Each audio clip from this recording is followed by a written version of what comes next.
Mais avant de commencer, donc, dans le vif du sujet concernant la croyance en Allah Azza wa Jalla, on va dire quelques mots par rapport à la croyance elle-même.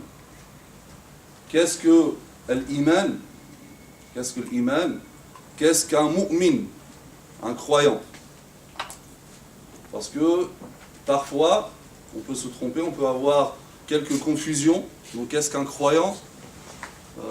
Certains peuvent confondre ce mot-là, croyant, donc, entre le sens littéral et le sens terminologique, selon donc, la définition islamique du terme. Certains vont dire, donc les musulmans, nous sommes des croyants, mais les juifs aussi, les chrétiens aussi. Mais qu'est-ce qu'on veut dire par le terme croyant ici? Et lorsqu'Allah Azza wa Jalla parle des croyants dans le Coran, Ya ayyuhalladhina amanu, qad aflaha al-mu'minun, etc. De qui il parle? Alors, je dis cela et c'est très important d'aborder ce sujet-là parce que, comme j'ai dit, il y a certains qui confondent et pour eux, toute personne qui croit en Dieu uniquement, donc, est croyante, voire même musulmane, étant donné que pour certains, on invente des définitions. Donc on peut dire que mais le musulman, donc c'est celui qui, donc, comme le définit le prophète sallam, qu'on va voir dans avec les 5 piliers de l'islam, la foi c'est avec les 6 piliers de la foi. Certains vont nous dire mais non, ça c'est une définition restreinte de l'islam, mais en fait l'islam c'est beaucoup plus large que ça, etc. Et là le problème c'est de dire mais tout d'abord il faut définir nos sources. Quelles sont nos sources? Le Coran et la Sunna. Donc c'est le Coran et la Sunna qui vont définir qu'est-ce que la croyance et qu'est-ce que l'islam. Donc je n'ai pas après à dire des choses que ni le Coran a dit, ni le prophète sallallahu alayhi wa sallam. Donc ne pas confondre le terme croyant d'une manière générale, c'est au sens littéral, quiconque croit en Dieu. Ça c'est une chose. Mais si on dit que toute personne qui croit en Allah est croyant, donc c'est-à-dire que même les Mécois du temps du prophète sallallahu alayhi wa sallam étaient tous des croyants. Et finalement, alors où était le problème? S'ils étaient tous croyants, alors pourquoi Allah Azza wa Jalla leur disait Qul ya ayyuhal kafirun? Si tous ils étaient croyants selon cette définition, parce qu'eux aussi croyaient en Allah Azza wa Jalla. Donc il n'est pas question de cette définition littérale. Croire dans le sens où on croit en Allah Azza wa Jalla. D'autres croient en autre chose. Certains sont croyants en Dieu, d'autres sont croyants en autre chose. Donc ce n'est pas de cette croyance-là qu'on va parler, mais de la croyance selon la terminologie islamique.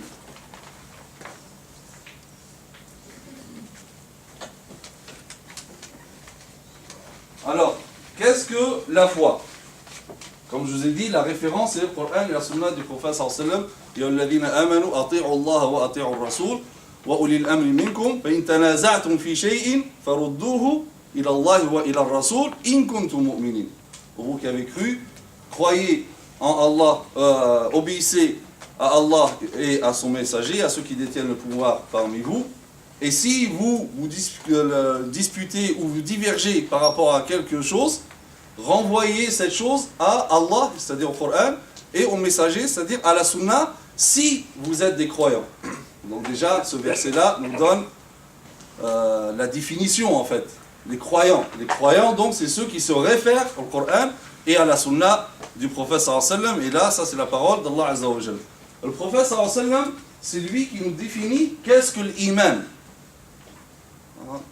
À travers le hadith que vous connaissez, appelé le hadith de Gabriel, l'ange Jibril, hadith de Jibril, dans lequel il lui pose des questions par rapport à qu'est-ce que l'islam, qu'est-ce que la foi, l'iman, et le prophète sallallahu alayhi wa sallam répond. Donc, tout d'abord, qu'est-ce que l'islam? L'islam, le prophète sallallahu alayhi wa sallam, c'est lui qui le définit ainsi. L'islam consiste à ce que tu attestes qu'il n'est de Dieu que Dieu, et que Muhammad sallallahu alayhi wa sallam est son messager. Donc il n'y a pas d'islam, d'islamité, sans la croyance au prophète sallallahu alayhi wa sallam. Donc ce n'est pas croire en Dieu uniquement. Certains disent non, mais vous, la notion d'islam, elle est très restreinte chez vous. Non, l'islam c'est beaucoup plus que ça. Là, Le prophète sallam, donc parce que sous prétexte que dans certains hadiths, le prophète sallam dit quiconque dit la ilaha illallah entrera au paradis. Mais attention, hein, il y a d'autres versions de ce hadith-là qui parlent aussi de Muhammad sallam. Mais même si on prend que les hadiths qui parlent que quiconque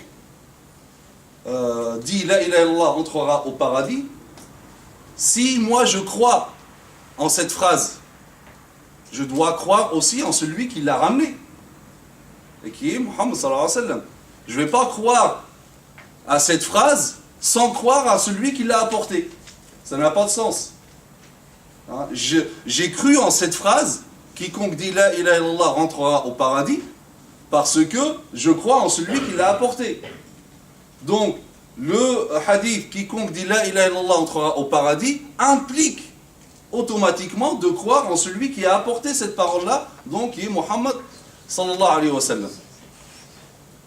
Donc, ensuite que tu accomplisses la prière, tu acquittes de la zakat, jeûne le mois de Ramadan, te rends à la maison sacrée pour y accomplir le pèlerinage, si tu en as les moyens. Donc voilà la définition de l'islam.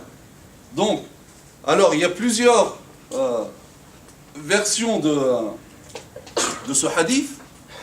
D'autres hadiths parlent de plus de détails. Il fait rentrer même la purification et d'autres actes.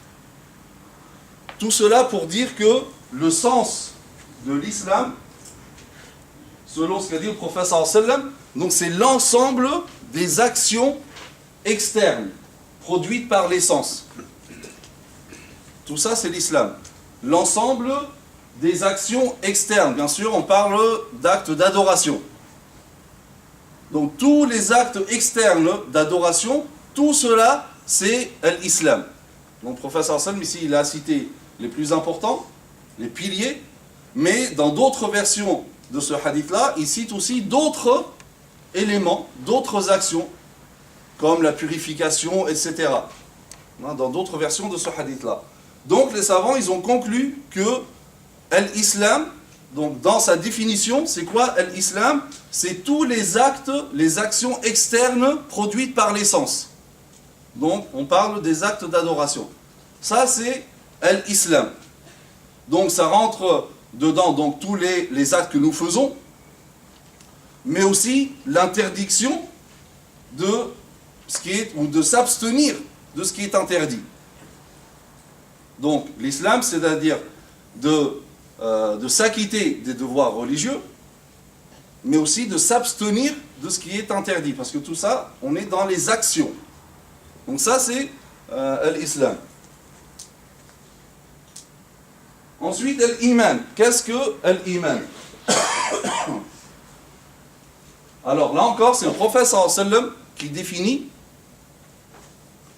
Il dit donc, c'est de croire en Dieu, Allah Azza wa Jalla, en ses anges, en ses livres, en ses messagers, et au jour dernier et au destin, bon et mauvais. Donc les éléments de la foi. Donc comme l'islam, c'est les actions externes produites par les sens, la foi, l'iman, c'est les actes internes. C'est les actes, tous les actes internes. D'accord? Donc, le prophète sallallahu alayhi wa sallam donc explique la foi comme étant formée des croyances internes. Donc, les 6 piliers de la foi, mais tous les autres actes internes, tout cela donc compose la foi, l'iman. C'est pour cela le prophète sallallahu alayhi wa sallam dit dans un hadith, al-islamu alaniya wal-imanu fil qalb. L'islam alaniya. L'islam c'est ce qui se voit, c'est l'apparence, c'est ce qui se voit, les actes externes. Wal-imanu fil qalb. La croyance, elle, est dans le cœur. D'accord? Donc voilà la définition donc de l'islam et de l'iman. Il n'appartient à personne d'inventer d'autres définitions, donc qui sont ni dans le Coran, ni dans la Sunna du prophète sallallahu alayhi wa sallam. Les éléments de la foi, donc bien sûr, sont confirmés, par exemple, dans les versets que le Cheikh a lus tout à l'heure, à la fin de sourate Al-Baqarah.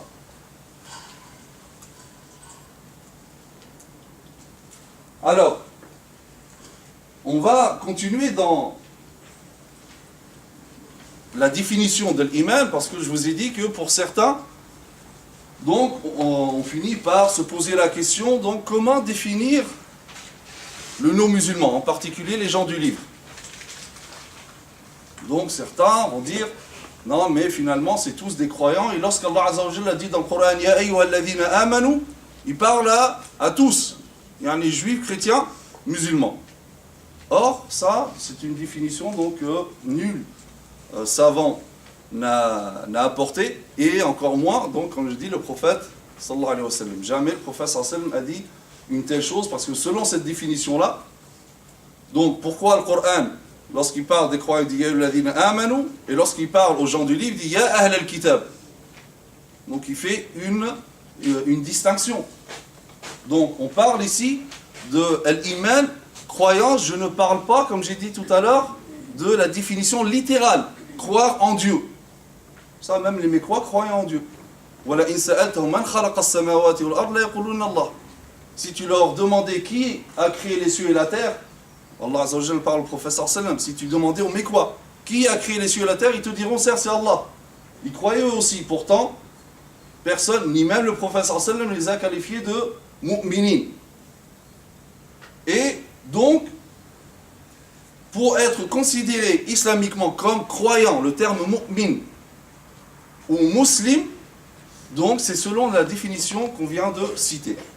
Et pour preuve, Allah Azza wa Jalla nous dit dans le Coran, Inna ad-dina inda Allahi l'islam. Certes, la religion acceptée d'Allah, c'est l'islam. Et l'islam, alors certains, comme je vous ai dit, certains vont dire, non mais l'islam c'est beaucoup plus, vous l'avez limité aux lois, etc. Mais en fait, c'est qui t'a dit ça? L'islam est défini par le prophète sallallahu alayhi wa sallam, dans le hadith de l'ange Gabriel. Donc on ne peut pas apporter une définition que le prophète sallallahu alayhi wa sallam n'a pas apportée. Allah Azza wa Jalla nous dit également وَمَنْ يَبْتَغِ غَيْرَ الْإِسْلَامِ دِينًا فَلَنْ يُقْبَلَ مِنْهُ وَهُوَ فِي الْآخِرَةِ مِنَ الْخَاسِرِينَ.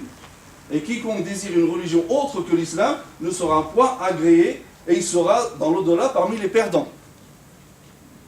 Donc, en dehors de la croyance musulmane, donc c'est des incroyants, au terme donc dans la définition musulmane. Attention, ça ne veut pas dire que là, on est dans le rejet, dans la rupture. Non, mais on parle de qualité. Donc, musulman ou pas musulman. Mais bien sûr, ça impose même une tolérance, parce qu'Allah Azza wa Jalla, c'est lui qui nous dit La ikraha fi din, nulle contrainte en matière de religion. On n'a pas le droit d'imposer la religion à quiconque. Et c'est le choix d'Allah Azza wa Jalla qui a donné donc cette liberté de croire ou ne pas croire. فَمَنْ شَاءَ فَلْيُؤْمِنْ وَمَنْ شَاءَ فَلْيَكْفُرْ. Quiconque veut croire, il croit. Quiconque ne veut pas, ne croit pas. Donc on n'est pas là en train de vouloir imposer ou bien d'appeler à la rupture ou à l'animosité contre le non-musulman, etc. Non, c'est juste une définition. Il dit voilà, qu'est-ce que l'islam, qu'est-ce que la croyance. Et dans l'au-delà, voilà ce qui va arriver. Après, cette personne qui ne croit pas, le jour du jugement dernier, ne va pas me dire, il me dit, ouais, mais tu m'as jamais averti que je serais parmi les perdants dans l'au-delà, tu me disais toujours, mais finalement, toi aussi, tu es croyant. Là, je ne prends pas cette responsabilité. Moi, je te dis, voilà comment Allah Azza wa Jalla te considère. Maintenant, tu veux ne pas croire, c'est ton choix. Et je dois le respecter selon, parce que si je ne respecte pas ça, c'est que je remets en question la volonté d'Allah Azza wa Jalla. C'est Allah Azza wa Jalla qui a voulu qu'il y ait des musulmans, qu'il y ait des non-musulmans. Mais il y a cette distinction. Maintenant, dans l'au-delà, bien sûr, ça appartient à Allah Azza wa Jalla. Et Allah Azza wa Jalla, lui-même, dans les textes, il dit voilà ce qui advient de ceux qui ne croient pas. Alors certains musulmans, lorsqu'on parle comme ça, donc ils n'osent pas trop s'afficher, même vis-à-vis des non-musulmans. Mais non, si on leur dit ça, c'est... Mais vous pensez qu'ils disent quoi de nous? Qu'on est des croyants? On est des koufars aussi pour eux. On est des mécréants. Pour les chrétiens, pour les juifs, les musulmans, ou les juifs pour les chrétiens pour les juifs. Donc, c'est des mécréants. Et bien sûr, Allah Azza wa Jalla, donc, va faire le tri, le jour du jugement dernier, mais selon donc ce que dit le Coran, le dernier livre céleste. Mais ça, il faut savoir, c'est comme disait Mohammed Khams, je crois. Lorsqu'il avait accueilli, je crois que c'était le pape, il disait, voilà, on va faire un dialogue de kuffar. Pourquoi il disait ça? Il avait raison. C'est-à-dire que moi, je te considère comme kafir, et toi, tu me considères comme kafir. Mais ça n'empêche pas le dialogue. Donc ce n'est pas péjoratif, ce n'est pas dans l'exclusion si je te dis, toi, tu es kafir. C'est-à-dire que tu ne crois pas en ce que je crois. Et vice-versa, toi aussi, tu considères que je suis kafir. Mais ça n'empêche pas le dialogue. Dans l'une des églises à Rome, peut-être vous avez entendu, il y a quelques années, ils avaient arrêté un musulman. Dans son sac, il y avait une bombe pour vouloir faire un attentat dans cette église, à Rome. Pourquoi? Parce que dedans, il y avait un tableau très connu, très ancien. Il représente encore, s'il est encore là, il représente une scène de l'enfer. Dedans, il y a des djinns, et au milieu, il y a qui? Une personne que eux disent c'est Muhammad sallallahu alayhi wa sallam. Donc voilà, c'est leur croyance. Je me rappelle une fois, j'étais invité par un prêtre pour parler aux enfants qui faisaient du catéchisme.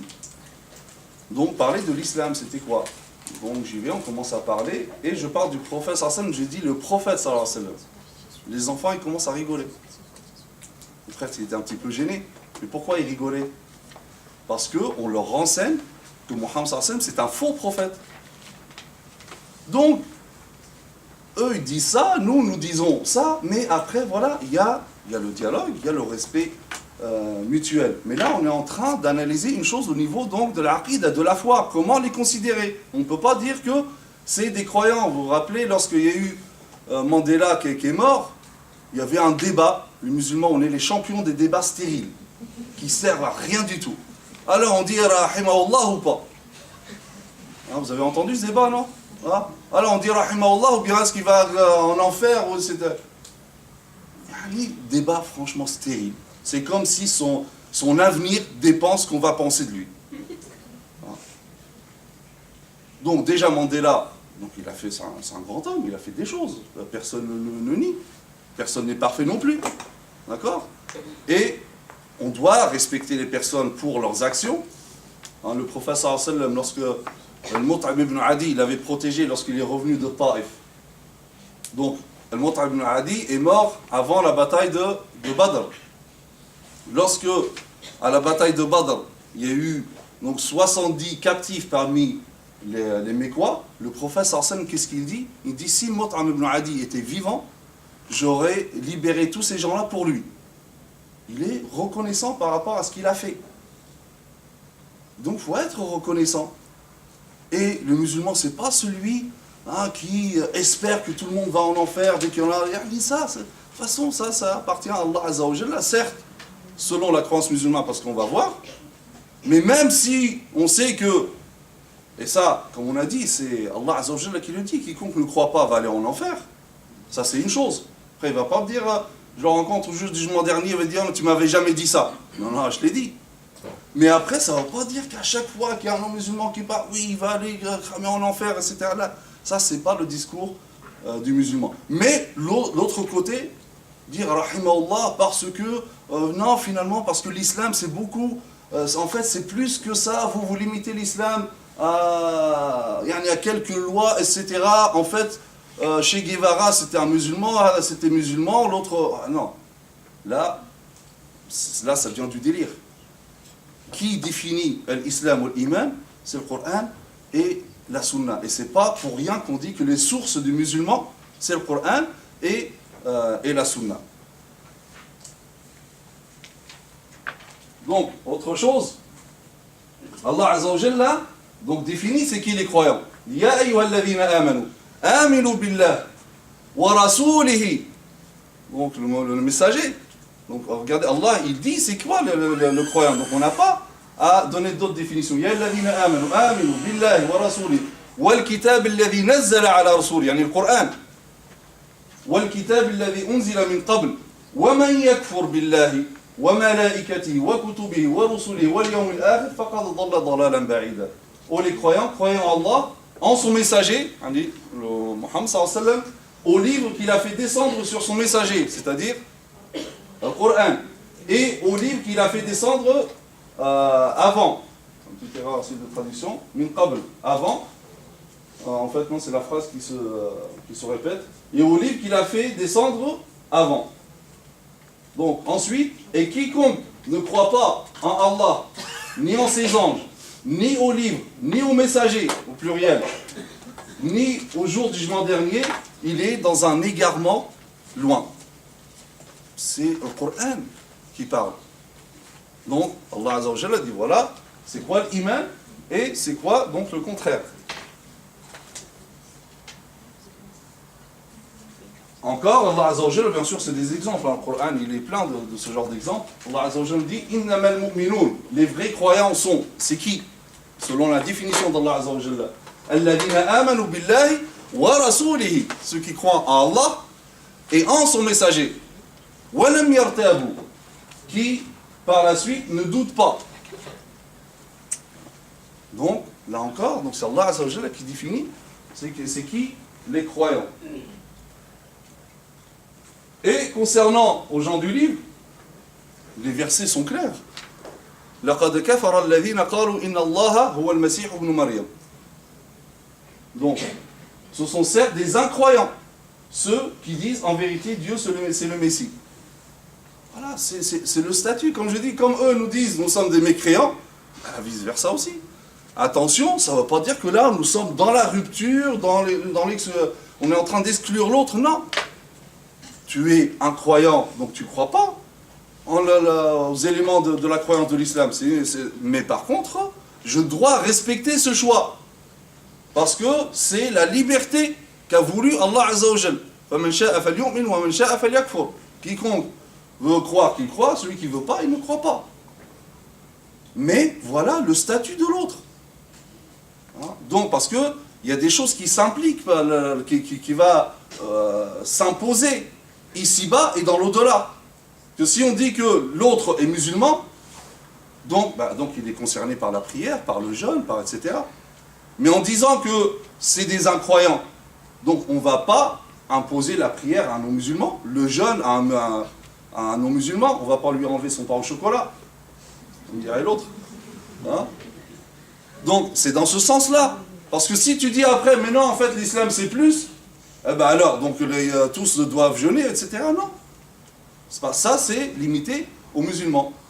Donc ici, Allah Azza wa Jalla, dans deux versets qui se suivent, dans Surat Al-Ma'idah, ensuite il dit لَقَدْ كَفَرَ الَّذِينَ قَالُوا إِنَّ اللَّهَ ثَالِثُ ثَلَاثَةٍ. Ce sont certes des incroyants, ceux qui disent Allah, en vérité, ceux qui disent en vérité Dieu est le troisième de trois, la Trinité. Ensuite, ici Allah Azza wa Jalla répond à deux groupes de chrétiens, les orthodoxes, qui eux donc croient que Isa alayhi salam c'est tout simplement Allah. Donc il leur répond dans le premier verset لَقَدْ كَفَرَ الَّذِينَ قَالُوا إِنَّ اللَّهَ هُوَ الْمَسِيحُ ابْنُ مَرْيَمَ. Ensuite, il répond aux catholiques. Ils disent que Allah est le troisième de trois, donc la Trinité. لَقَدْ كَفَرَ الَّذِينَ قَالُوا إِنَّ اللَّهَ ثَالِثُ ثَلَاثَةٍ. Donc, le statut est clair. D'accord? Mais comme je dis, ça ne veut pas dire que nous sommes dans l'exclusion ou dans la non-reconnaissance de l'autre. Hein, car Allah Azza wa Jalla nous dit lakum dinukum waliya din. Vous avez votre religion, j'ai la mienne. Allah Azza wa Jalla, qu'est-ce qu'il nous dit également? وَمَنْ لَمْ يُؤْمِنْ بِاللَّهِ وَرَسُولِهِ فَإِنَّا أَعْتَدْنَا لِلْكَافِرِينَ سَعِيرًا. وَمَنْ لَمْ يُؤْمِنْ. Et quiconque ne croit pas en Allah et en son messager, alors pour les incroyants, nous avons préparé une fournaise ardente. C'est dans l'au-delà. Dis voilà ce qui t'attend. Après, c'est ton choix. Mais le jour du jugement dernier, tu ne vas pas dire aux musulmans pourquoi vous ne m'avez pas prévenu. Mais ça, pourquoi? Parce que je vous dis tout à l'heure, dans le fait de donner ce statut d'incroyant, parce qu'il y a des règles qui vont découler de cela. Dans la pratique, dans le monde d'ici-bas, donc on ne va pas lui demander des choses imposées aux musulmans, parce que ce n'est pas un musulman. Et dans l'au-delà, donc, il y aura Allah Azza wa Jalla, voilà ce chose qu'il réserve à quiconque ne croient pas. Et donc, la croyance, en particulier au messager du prophète, donc le prophète sallallahu alayhi wa sallam. Le prophète sallallahu alayhi wa sallam lui-même, parce que, rappelez-vous, j'ai dit, donc notre source, c'est le Coran et la Sunna. La dernière fois, nous avons parlé de la Sunna. Et le prophète Allah Azza wa Jalla lui-même dit, فَإِن تَنَازَعْتُمْ فِي شَيْءٍ, si vous divergez par rapport à quoi que ce soit, renvoyez-le à Allah, le Coran, et au messager, la Sunna. Si vous êtes des croyants, l'une des qualités des croyants, c'est qu'ils se réfèrent au Coran et à la Sunna. Non pas, quelqu'un dit non, moi ce hadith-là, je rejette parce qu'il contredit ma raison. Depuis quand ta raison, c'est une révélation? Voilà. Donc, que dit le prophète sallallahu alayhi wa sallam? وَالَّذِي نَفْسِي بِيَدِهِ لَا يَسْمَعُ بِأَحَدٌ مِنْ هَذِهِ الْأُمَّةِ يَهُودِيٌّ أَوْ نَصْرَانِيٌّ وَلَا نَصْرَانِيٌّ ثُمَّ يَمُوتُ وَلَمْ يُؤْمِنْ بِالَّذِي أُرْسِلْتُ بِهِ إِلَّا كَانَ مِنْ أَصْحَابِ النَّارِ. Par celui qui tient mon âme dans sa main, aucun de cette communauté, juif ou chrétien, n'entendra pas parler de moi, puis mourra alors qu'il ne croit pas en moi, ou en ce avec quoi on m'a envoyé, sans qu'il ne soit du nombre des gens de l'enfer. Donc ça, c'est la foi musulmane, c'est notre aqida. Donc, ce n'est pas à nous, par notre propre raison, de définir qui est croyant, qui n'est pas croyant, et après, donc, de s'avancer sur l'avenir de cette personne-là dans l'au-delà. Je répète bien, dans tout ce que je dis, c'est uniquement pour séparer donc, le statut ici-bas, d'abord, entre musulmans et non-musulmans, c'est-à-dire lorsqu'on dit que l'autre n'est pas musulman, c'est-à-dire qu'il n'est pas concerné par les lois de l'islam. C'est tout simplement ça. Ça ne veut pas dire la rupture ou la haine, l'animosité, non, pas du tout. Sinon là, je contredis ou je remets en question la volonté d'Allah Azza wa Jalla qui a voulu qu'il y ait des gens qui ne croient pas. Il leur a pas imposé la non-croyance, mais il leur a laissé le choix. Donc c'est la liberté religieuse. Et aussi, il y a des lois qui s'appliquent dans l'au-delà. Et donc là, le Coran met en garde. Donc voilà par rapport à cette question de croyance et le statut de l'autre.